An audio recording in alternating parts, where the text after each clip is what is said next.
Hi, welcome to the Picnic Bench. We're Roger and Monica from Life Resources. You can find out more about us on our social media and on our website, which is all posted at the beginning of this video. We will be doing a series of some random podcasts. Sometimes it will be a video. It's just going to be more a chat, what we've experienced, what happened in our lives. Sometimes we would like to have maybe a guest and find out how other people dealt with the different situations life brings. So today we're going to be talking about changes. So, changes. Why do we think we know something about changes? Well, let me start off and tell you a little bit about myself. I was originally born in Plymouth. I moved up to Lancashire because that's where all my family were at the age of 18. And from there on, life had a lot of different changes for me.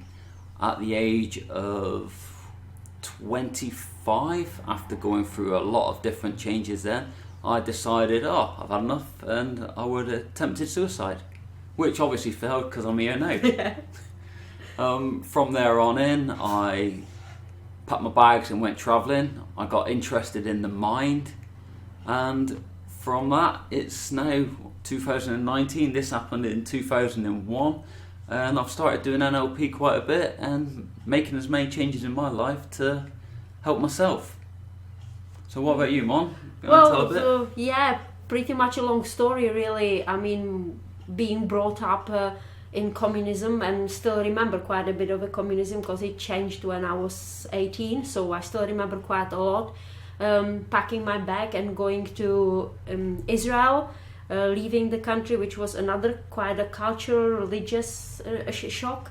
Then basically ending up living in the UK, which is again kind of a Western. So there was a lot of changes there with languages, culture and all sorts. With my job pretty much the same, starting as an actuary, doing mathematics and kind of more scientific things, then moving into aerobic and fitness, and then as Roger mentioned, doing NLP, which for those who don't know what that is a neuro-linguistic programming. So it's very much a mind focused sort of a training, coaching field. So there's been a lot of changes in moving around countries, jobs, different people, all sorts of fields, because we've done a lot of jobs. We've done a lot of jobs, we've travelled a lot. We had the opportunity of working in many countries and with different languages. Even though only speaking one language, you learn to become very flexible and to change very quickly to work with the people around you. And I suppose working in the different environments as well. So we've done pretty much a lot of tourism and hospitality jobs. We've been working as instructors, outdoor centers, working with children, with adults, teaching English. So there was a lot, and that's not even all covered, really, I suppose. So there's been a lot of changes. I think one day I was just sitting thinking, although we've been through a lot of changes and a lot of people we meet, they tend to feel like we are really good at those changes, because it seems like, but we're not really, I suppose, that good. Oh, it's not about not being good, I don't think. It's about that we've had a lot of changes. People have seen we've done a lot of changes, yet we've always found a way, I think, to have a giggle while going through those changes, to find something funny in the aspect to keep us sane, probably. I think, I suppose the one of it was really to make us giggle and, get through it. But what we both, I guess, agree on that we're not really that comfortable with changes, which is really strange. But we've been through the changes, we've coped with them. But I wouldn't like to say that I'm always getting up in the morning looking into, yay, another change, I'm going to have an amazing day, because it's not kind of that feeling, at least not for me. I don't know. I don't think it's a great feeling to wake up every morning and the changes are coming at you so quick that you don't even have time to take a deep breath. So the uncomfortable that changes make, it can be quite a harsh territory. Yeah, I suppose I was one day thinking it's really strange why we, even if we don't have a fear of changes, we kind of like behaving like on a thin ice with the change. And you would think that being humans, we would get used to it. It should kind of be like a real process, because I don't remember or don't even think that when I was a kid, and obviously a baby not speaking, suddenly having the fear of change. Oh my god, I'm gonna be speaking. Or oh my god, now I'm gonna be walking, nobody's gonna be pushing me in the pram. So we've been through quite a lot of changes and take them normal, don't we? Yeah, I think that every day we all go through some form of change. Look at us, we're all getting older, we're constantly changing. Well, that's a good one, that as well. I don't know, I've heard it quite often. If people don't have literally maybe fear of aging, they are a bit kind of worried about the body changing, mind changing. But at the end of the day, from the day we were born, that's what we were doing, getting older. We're constantly changing, and it's once you start to recognise that this happens, it sort of makes it a little bit easier on your brain. Oh, changes. Oh yeah, we've done changes. We've done changes forever. For as long as we've been born, we've had some sort of change going on. Constant. Yeah. Some of them we just take as a normal, and then suddenly, at some point, at one stage in our life, suddenly we have a bit of a fear or worry about the change. I can't really pinpoint when that was exactly for me the first time of the change. I couldn't probably tell you when I started thinking, oh my god, I never changed. How do I deal with this? But I mean, I didn't think that when I was a kid I would be worried, oh my god, one day I'm gonna be adult. Oh, whoa, the changes. They didn't seem to cross my mind. I don't think it was there in the back of my head growing up at all. I think at the time when I was growing up, it was just more about, what am I going to do now? Literally, now. Not in a month, in a week, in a year. 20 years, well, I don't even think that definitely didn't cross my mind. Yeah, it was definitely, what we're going to do now, let's find a way to have some fun and enjoy it. Yeah, because I suppose whichever I look at it now, getting older again, more older or more recognizing it, I sometimes find myself, when I was young, we were spending a lot of time as a kids outside, and children these days don't do it, and you start to sort of getting into that, it used to be like this, now it's not. You start to be a bit like sad about it, maybe thinking, the changes, they're not always good. But actually, that's what it is. We evolved. The life changed. The world has changed. Everything is continuously changing. It's not better or worse. It's just different. Very different, yeah. And I think once you kind of get into the habit that the only thing that is secured and for sure and guaranteed is a constant change. Yeah, change is definitely around us, and it's sometimes when you look at change, it can feel very chaotic. We've had between us got numerous conversations about chaos. Yeah. And how the world seems to be so chaotic. Nothing's like it was. Well, nothing will ever be like it was because of it changing. Yeah. How can it be? It's like people turn around to us sometimes and say, food doesn't taste like it did when I was a kid. Well, maybe not, but your taste buds have changed as well.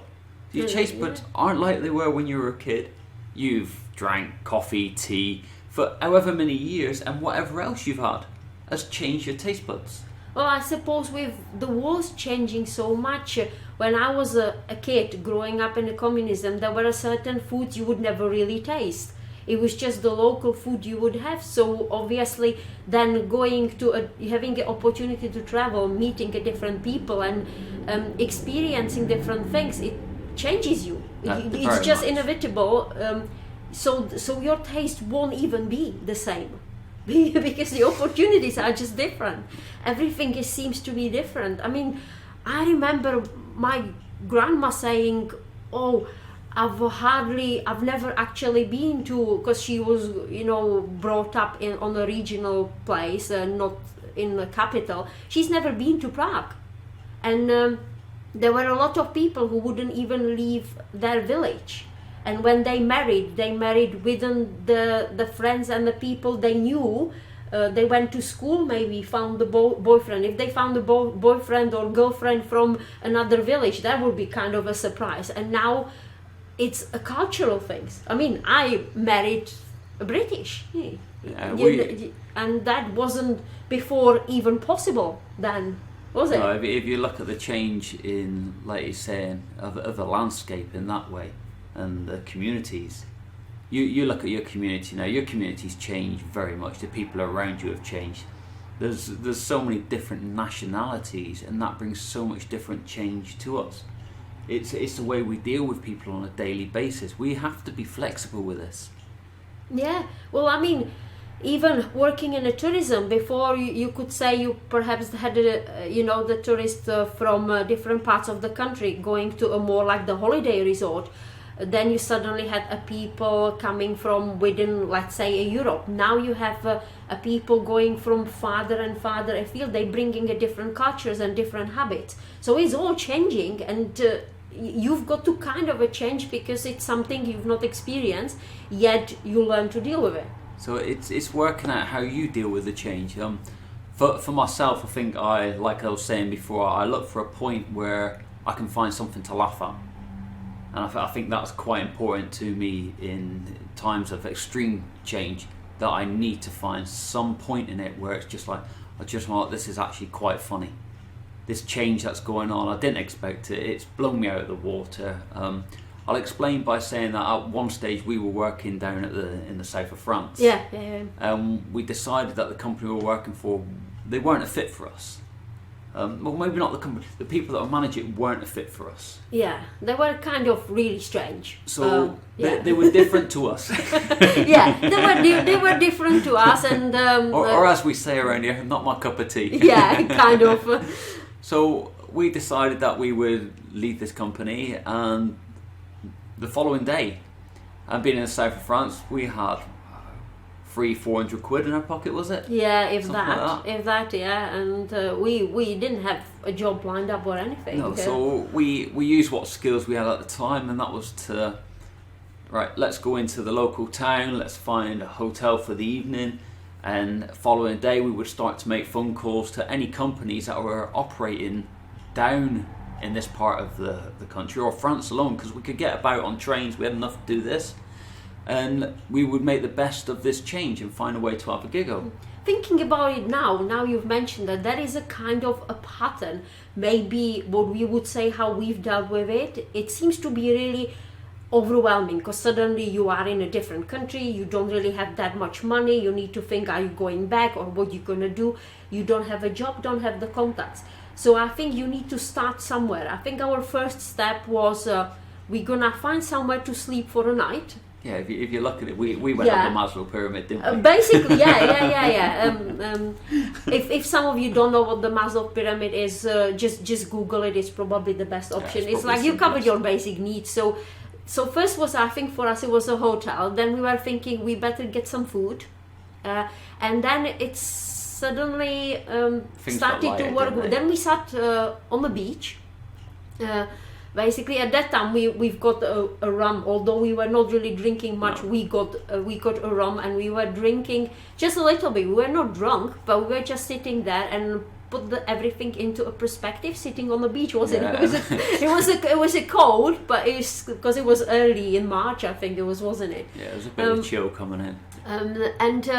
So that suddenly lightened it up a bit, which we're not saying that you need to get drunk, but it just eased a bit of the pressure, yeah, I would say. I think at the time also Monica managed to find a really, really good benefit for herself.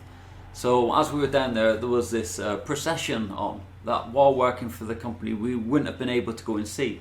Yeah, it was when we were passing, still working for the company, I saw from a van that there was that poster for it's called Procession de la Sanche, and I was always really fascinated by seeing the procession. Again, Google what it is all about, and I was like, oh wow, I'm so close and I can go. And then I realized actually we wouldn't be able to because we were working and still quite a distance from that place. And I remember us sitting on that beach and drinking, and I said, yay, that's good, I can actually see that. So we started to find the positives of this change and the giggles of it. We managed to find another company operating out of I think it was the next day. It was actually next day when the company was operating literally within the town we were on the campsite, and they said, when you want to start, and we said, well, maybe a week time, because we wanted to see the procession, and we still had a bit of money, and that was it. Yeah, Then it was pretty much that it was pretty much as good as that. We went to see the procession, we started work the following week with the company, and we ended up doing the whole camping season. Whole France we've been covering as a kind of like the holiday reps, and also the area maintenance controllers. We've been pretty much doing everything, and we stayed with them till the end of the season, wasn't it? Yeah, it was. So that was an experience, isn't it? The change with us, I think, is that I suppose that door shut with that company for us. Yeah, a whole other group of doors open to give us a lot more opportunities.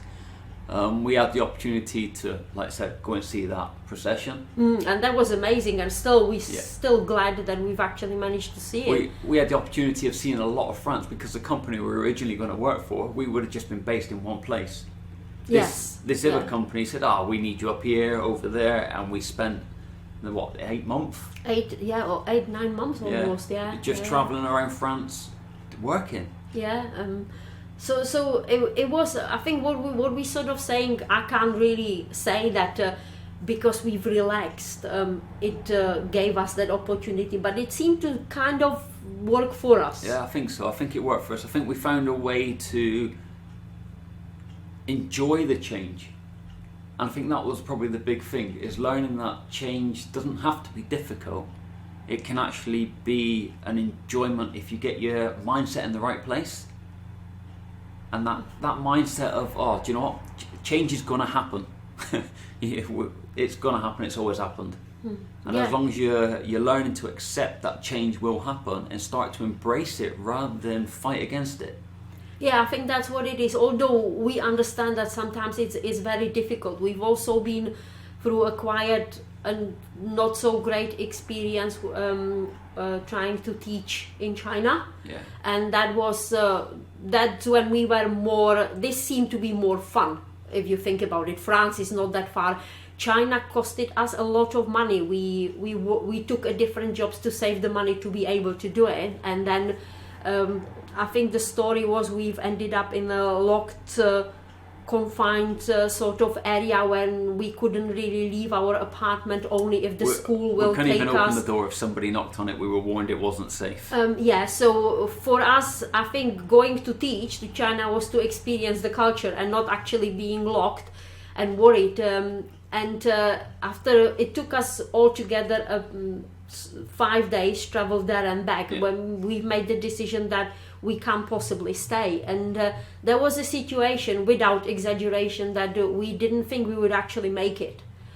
Seeing the people, there was a kind of the sense of a danger, and again, it might not have been, but this is what you've experienced. You don't know the culture, do you? So it's a very different culture when you've never experienced it. You suddenly in a situation when although we managed to get from that local little village, I don't even know where we ended up, getting to a big city, and the shock of nobody, and I literally mean nobody who we saw spoke English. They were pointing at us because they'd never seen Westerners, or we were like celebs. They were literally looking that nobody at us. wanted to go near.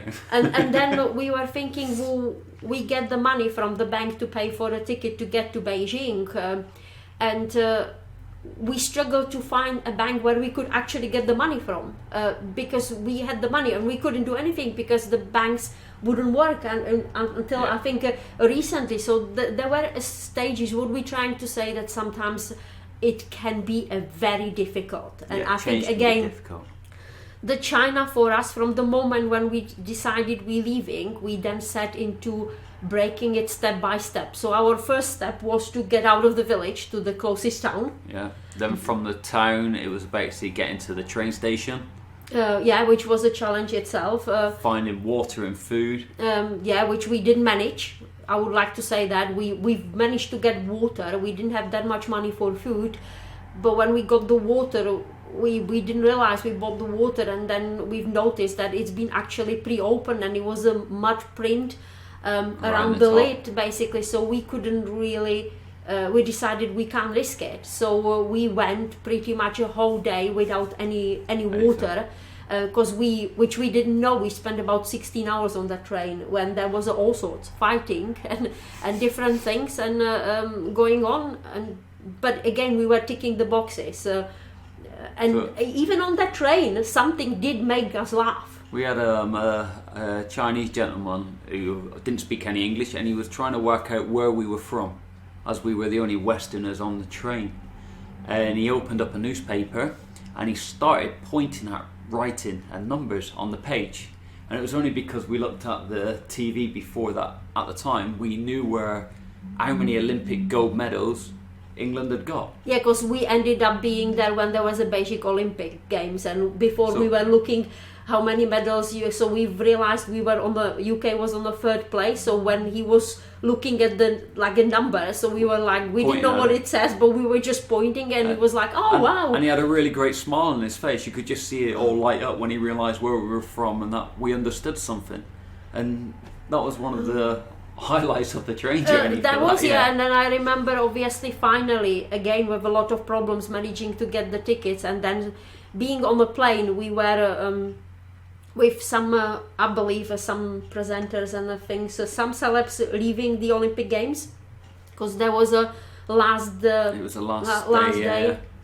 Yeah. And we were basically flying, and suddenly they brought us a glass of champagne, and because obviously that was the only ticket which was then available, so that was in the price, and we were like, people just thought, oh my god, how lucky these people are. They just been seeing Olympic Games, now they have a champagne, and it's a completely different perspective. So for us, through that difficult time of change, we broke it down and we took step by step.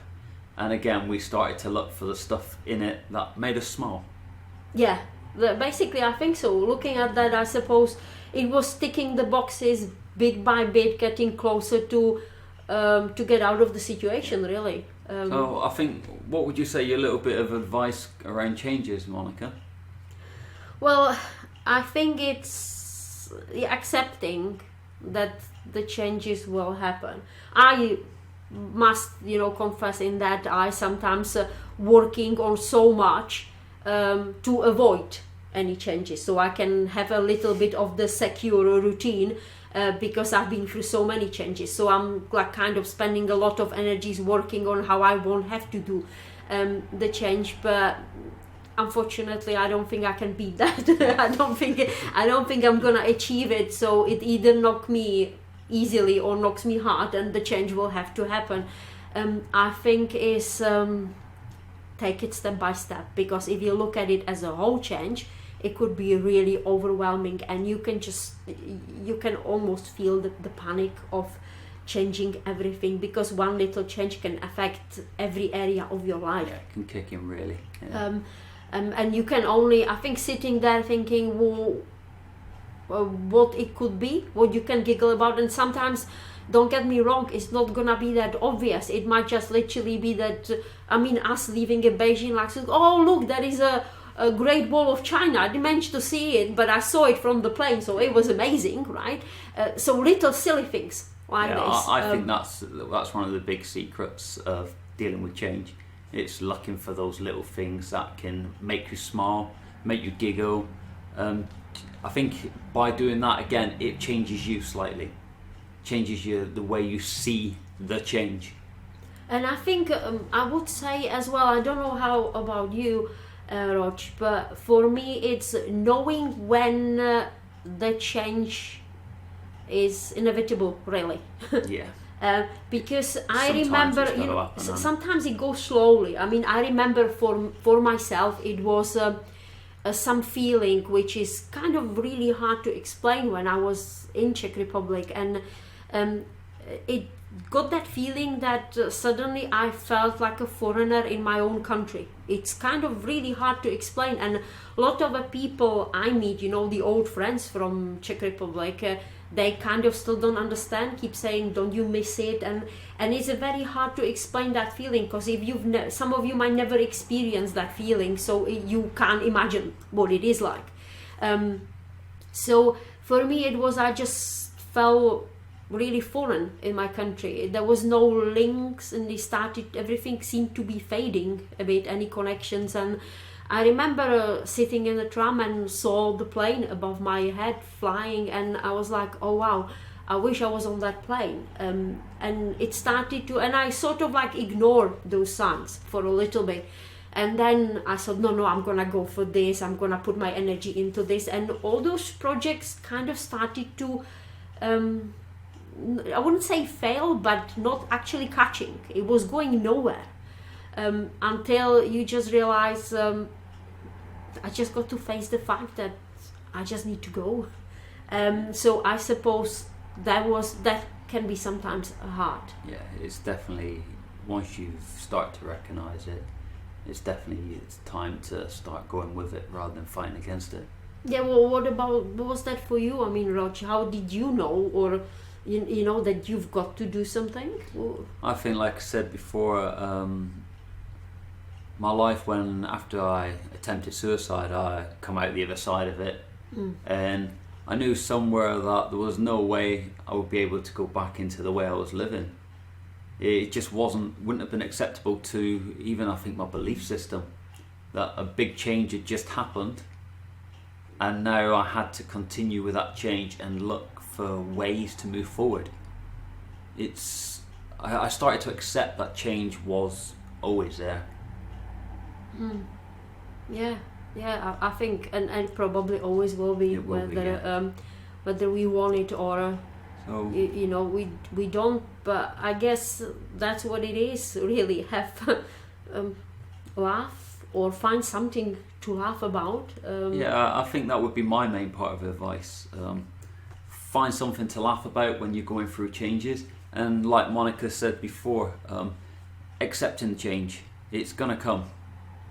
And I think, like I said, for me, because I am more a bit of like a planning things, I can't just go thinking, now I'm gonna laugh and it's gonna be all okay. I would lie to you, that would not work for me. It's the combination of the things. Yes. So for myself, it's breaking that big task of the change into really small chunks, and you normally start, like I said, whenever possible, with the Maslow pyramid. So you start with, do I have somewhere to sleep, somewhere safe? Can I stay warm? Do I have a food? Then you're looking into perhaps getting a job. It might not always be your dream job, but it might tick the boxes to get you somewhere else. That's how we used to always work. Because if you think about, I'm gonna land in a place with the big change where I'm gonna have a lot of money, a beautiful house, I'm gonna live in a different country, and I'm gonna be doing the job I love. That is a big task. That's a lot. And if you think about getting it all at once, that could be overwhelming, because anything that doesn't work will basically bring you completely down. Yeah. But if you manage to get the food for a day, somewhere to live, and a bit of a money earning, it breaks, and then you can think, do something else. One step at a time, but that change will happen, and you're going to end up going with it sooner or later. So I suppose this is the end of our conversation today regarding change. Yeah, I think so. We would like to obviously hear from you more of the details, that difference, that made the difference, how you coped with a change, because we know the big sort of a message, stay positive, but that is like very much a big picture. Sometimes when you, like we were in the middle of a China and you thinking, I'm not gonna make it, thinking positive could be very hard. Yeah. So what gets you, I think, on that track at that moment to think positive? Yeah. What any tips and advice you've got for people to get them through change themselves? Some of us need a bit more tips and advice, and it's always great to share this sort of stuff. I think so, because we are all different, and I think when you hear it from a real people, and it's not, I'm not saying that the self-help books are not real, it's just sometimes the people you don't know that much, you don't know them personally, so it becomes sometimes, did it happen, didn't it happen, is it selling point? And so the real people you can link to, and believe me, It's every single person around you went through changes. You don't need to be a big celeb with a happy ending, because I guess each of us got a little bit of the happy endings. Just because you're not a celeb or I don't know, richest person in the world, or I don't know, mental guru, then it's basically, I think this is the best thing. Just look for the real people. So, yeah. I think that's all from us, really. So yeah, just leave any tips and advice in the comment boxes below, and we'll see you soon with we'll talk soon. Another topic. So thanks for joining us. Bye.